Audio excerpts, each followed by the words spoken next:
morning students. Today we will do revision questions of IR spectroscopy.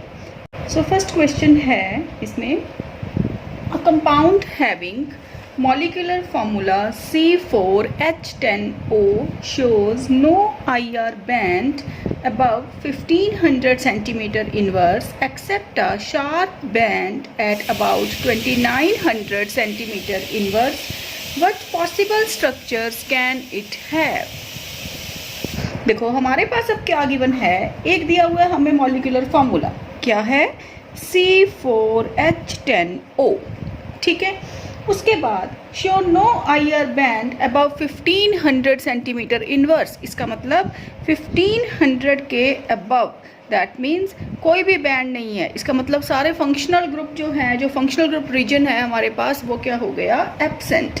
Accept a sharp band at about 2900 centimetre inverse, सिर्फ एक ही band show कर रहा है, वो किस पीक पे, 2900 centimetre inverse. What possible structure can it have? तो इसके जैसा एक क्वेश्चन हमने पहले भी किया था, जो मैंने आपको बताया था कि नेगेटिव एविडेंस देखा करो। इसमें भी सेम है, 1500 के अबव कोई पीक नहीं, सिर्फ एक ही पीक है। ये पीक किसको रिप्रेजेंट कर रही है, सिंगल बॉन्ड कार्बन हाइड्रोजन को। अब मॉलिक्यूलर फॉर्मूला में क्या दिया हुआ है हमें, सिंगल ऑक्सीजन। ऑक्सीजन वाले कौन कौन से ग्रुप होते हैं बेटा, अल्कोहल, एल्डिहाइड, कीटोन, ईथर्स। तो अल्कोहल्स के लिए क्या चाहिए, 3600 के अराउंड पीक चाहिए।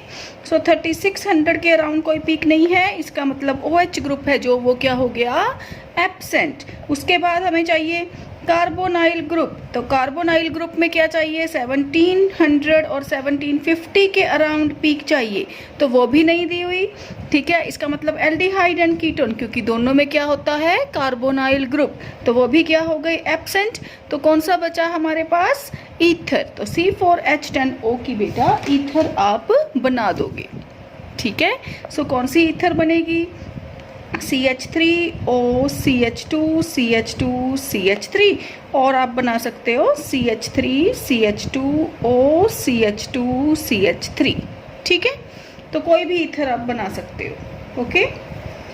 सो सेकेंड क्वेश्चन है बेटा हमारे पास, a compound with molecular formula C3H6O2 show strong absorption band at 17-18 centimetre inverse and broad band at 3000 to 2500 centimetre inverse. What is its possible structure? तो अब देखो ये ना क्वेश्चन बड़ा इजी है, इसमें क्या दिया हुआ है, देखो C3H6O2, सबसे पहले हमें क्या दे दिया, C3H6O2। अब दो ऑक्सीजन किस में होते हैं बेटा, या तो एसिड्स में होते हैं या एस्टर्स में होते हैं, ठीक है। तो एसिड्स या एस्टर्स, तो अब क्या दिया, उसके बाद शो स्ट्रॉन्ग बैंड एट 17-18, इसका मतलब कार्बोनाइल ग्रुप है, ठीक है, क्योंकि 17-18 पे एक पीक शो हो गई, ठीक है। तो कौन सा ग्रुप होगा, कार्बोनाइल ग्रुप, ओके। उसके बाद broad band near 3000 to 2500 centimetre inverse.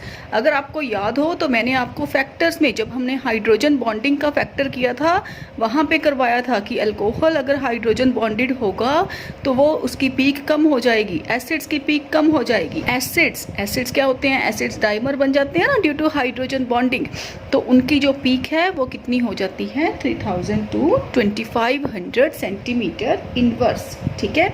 तो आपने क्या करना है, C3H6O2 इसका एसिड बना दो बेटा, तो कौन सा बनेगा, CH3 CH2 COOH, ठीक है। तो C3H6 3 2 5 and 1 6 and O2, clear, okay.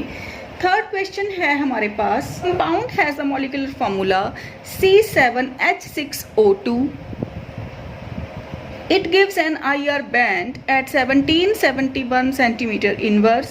On treatment with lithium aluminium hydride, it gets converted into compound B, which shows characteristic IR band at 3300 centimeter and 1050 centimeter inverse. Assign structures to compound A and B. देखो इस question को हम कैसे करेंगे, सबसे पहले आपके पास दो कंपाउंड हैं, one is A, second is B, ठीक है। उसके बाद देखो बेटा फॉर्मूला क्या दिया हुआ है, C7H6O2। तो जब मोर देन 6 कार्बन होते हैं तो हम क्या सोचते हैं कि ये एरोमेटिक होगा, ठीक है।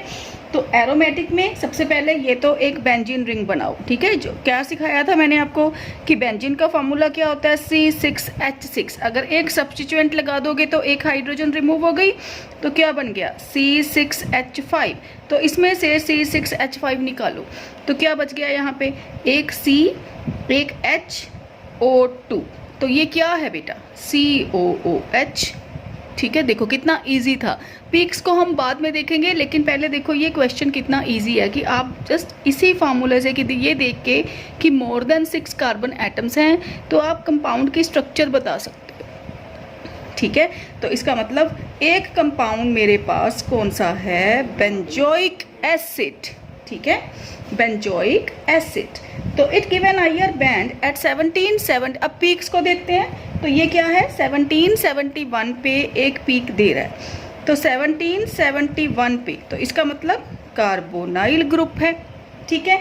उसके बाद क्या है, on treatment with lithium aluminium hydride. अब लिथियम एल्यूमिनियम हाइड्राइड ने क्या करना है बेटा, रिडक्शन करनी है ना। तो एसिड के रिडक्शन करोगे तो क्या बनेगा, एसिड रिड्यूस होके क्या बनते हैं हमारे पास, अल्कोहल।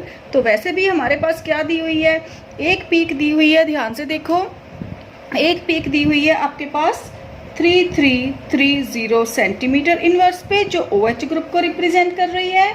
एक दी हुई है 1050 सेंटीमीटर इनवर्स पे, ये है single carbon single bond oxygen, ठीक है। ये ऐसे बनेगा ना, इसकी पीक अलग आएगी और इसकी पीक अलग आएगी, ठीक है। तो ये कार्बन सिंगल बॉन्ड ऑक्सीजन की पीक है 1050। तो जब पहला ए कंपाउंड क्या हो गया, एसिड, ठीक है। जब इसको हमने लिथियम एल्यूमिनियम हाइड्राइड से ए को ट्रीट किया विद लिथियम एल्यूमिनियम हाइड्राइड तो क्या बन गया, बी।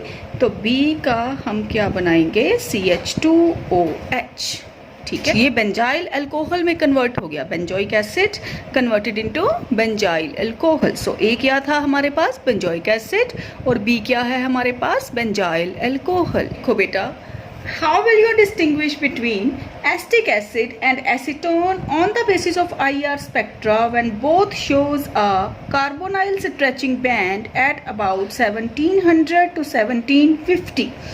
अब देखो इसमें क्या है, ये क्वेश्चन अलग टाइप का हो गया ना। तो यहाँ पे हमने क्या है, एक आपको दिया हुआ है बेटा एसिटिक एसिड, ठीक है, दूसरा दिया हुआ है आपको एसीटोन। तो उन्होंने बोला कि आईआर स्पेक्ट्रा के बेस पे इनको डिफरेंशिएट करो। तो कैसे करोगे, सबसे पहले हमें पीक दे दी कि कॉमन पीक जो ये शो कर रहे हैं वो है कार्बोनाइल की, ठीक है। तो ये वाली पीक तो आप नहीं दोगे क्योंकि ये तो कॉमन है, ठीक है। तो उसके अलावा अब देखो एसिड, एसिड का अभी एक क्वेश्चन भी किया हमने।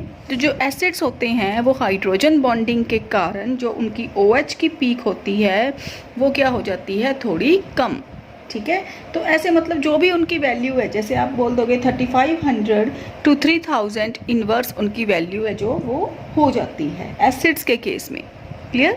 सो आपको कोई भी डिफरेंस आ सकता है। जब भी कोई डिफरेंस आएगा बेटा आपको, तो आपने उनकी रिस्पेक्टिव पीक्स ही देनी है। सपोज एसीटोन और अल्कोहल के बीच में कोई डिफरेंस आ जाए तो उसको भी आपने ऐसे ही अटेम्प्ट करना है कि एसीटोन की पीक दे दो क्योंकि उसमें कार्बोनाइल ग्रुप है, अल्कोहल की दे दो क्योंकि उसमें OH ग्रुप है, ठीक है। में बेटा जो भी उसके फैक्टर्स होंगे वो डिस्कस कर दो, ठीक है। So this is all about your IR spectroscopy. So theoretical portion and as well as numerical portion सारा कंप्लीट हो गया, ठीक है। स्टिल अगर किसी बच्चे को कोई भी प्रॉब्लम है बेटा, उस जरूर क्लियर करो, ठीक है। सो ओके बेटा, थैंक यू सो मच।